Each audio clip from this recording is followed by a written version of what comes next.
স্নান করাবো, মানে সবাইকে হয়ে গেছে, একে করাবো, ঠিক আছে? তাও কিন্তু ঠান্ডা জলে নাই, যে গিজার চলছে এই গিজারের গরম জলে, এই জল থেকে ধোয়া উঠছে। তারপরে ওর বিহেভিয়ারটা সবাই একবার দেখো, আমি ভিডিওটা করতাম না, না করে পারলাম না। ওর ওর ওর বিহেভিয়ার কিছু দেখো, দেখো ও মানে অলরেডি কাঁপা শুরু করে দিয়েছে, ঠিক আছে? বাকি আমি 4 জনকে স্নান করিয়েছি, বাথরুমের অবস্থা দেখে বোঝা যাচ্ছে বাকি যে স্নান করানো হয়েছে তারা একদম নর্মাল স্নান করেছে, ঠিক আছে? কোনো রকম কোনো ডিস্টার্ব না, কিছু না, কোনো আওয়াজ নাই। আর ওকে শুধু দেখো একবার, ও মানে মোটামুটি হার্ট অ্যাটাক হয়ে গেছে স্নান করতে শুনে, ঠিক আছে? ও এইভাবেই রোজ করে।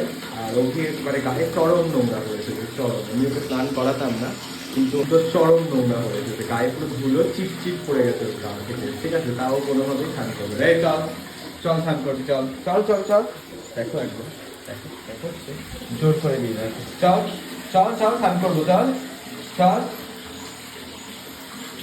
এমন করতে গেছে স্নান করার নাম থেকে, মানে কোনো জলও দেওয়া হয়নি, ও কেমন ঢুকে স্নান করানো, দেখো কি করবো এটা?